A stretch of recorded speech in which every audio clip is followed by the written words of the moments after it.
Well, Donald Trump isn't a Republican candidate, so he's opting for another role in the campaign debate moderator. Mr. Trump joins me now by phone.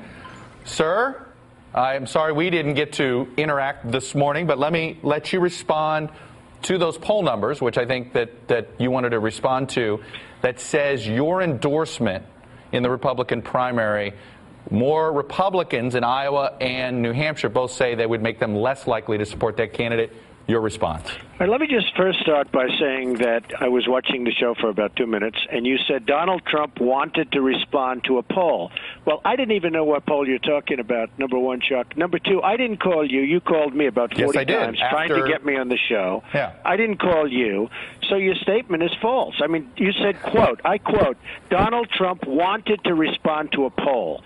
Well, I didn't want to respond. Your people called my office about 40 times asking me to go onto the show. So it's dishonest what you're saying, Chuck.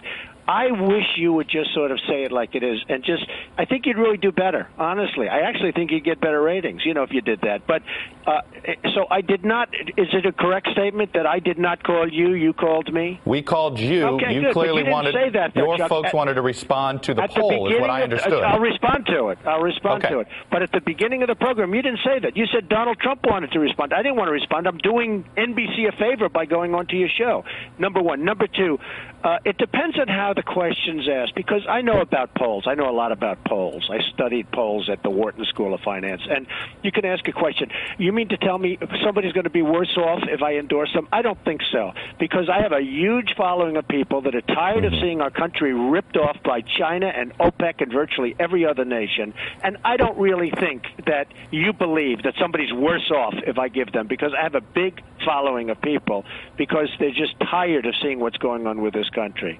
Well, So, I'm just reporting those numbers. I wish you would just be straight, Chuck, because honestly, I think you'd do a lot better if you were straight.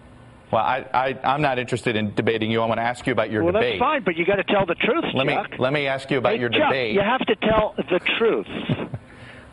Go ahead. Mr. Trump, I would like to ask you about your debate.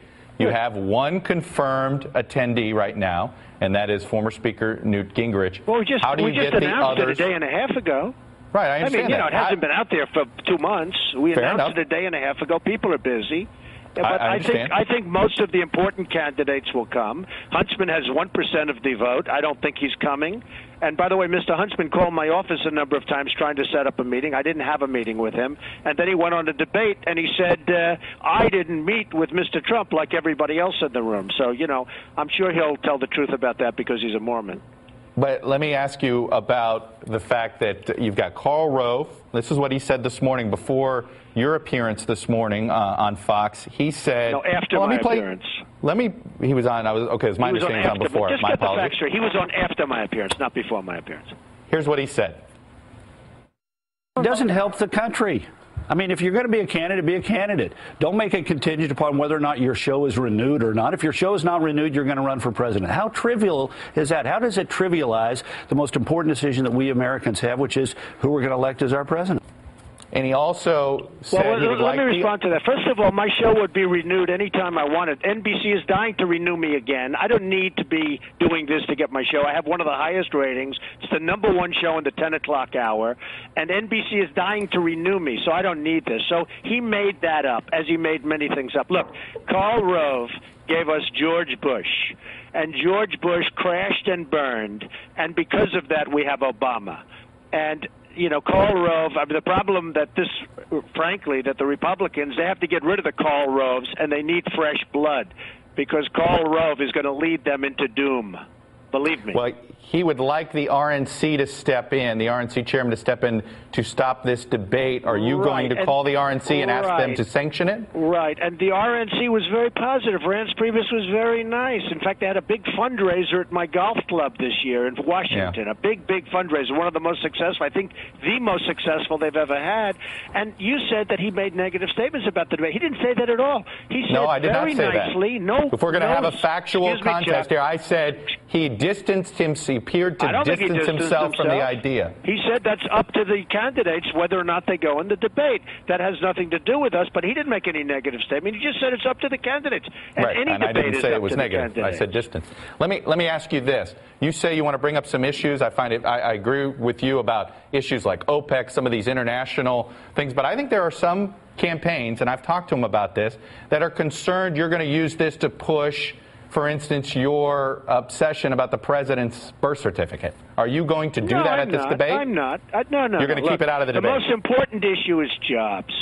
Whether or not he was born here, to me it means something, but I guess it doesn't mean a lot to a lot of people. But to me it happens to mean something. The fact that they can't find any records in the hospital that his mother was ever in the hospital, that to me means something, but a lot of people don't care. So my big issue is jobs. My big issue is the country is falling way, way behind. My big issue is that every country that does business with the United States makes a fortune. I mean, China's going to make $350 billion on us this year. Colombia, a small trading partner, is going to make $4 billion this year, Chuck. And you know what? When they talk about Social Security and Medicare and all the things that they want to cut back, if this country ran right, they wouldn't have to cut them back. Is it a simple calculation? If the candidate you would decide to endorse in the Republican primary is not the nominee, you probably run as an independent? Not probably. It may be a decent candidate. I'm not saying that it has to be that particular candidate. At some point, I'm going to endorse a candidate. And if that candidate doesn't win and somebody else that I think is good does, I wouldn't do it. I love what I'm doing. I'm having a great time in the real estate. I'm doing well. You can see by my statement I've done very nicely, okay? Very few people in this country, believe me, have a statement like that with low debt and tremendous cash. Very, very few. And I'm very proud of it. And I love what I do. So, I really would like to see a great candidate get in there and do a good job. But if we have the wrong candidate, I love this country, and I want to see this country turned around, Chuck. All right. Donald Trump, I will leave it there.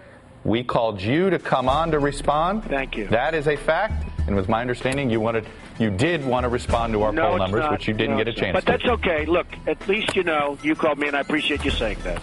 Mr. Trump, always a pleasure. Thank you very much, Chuck.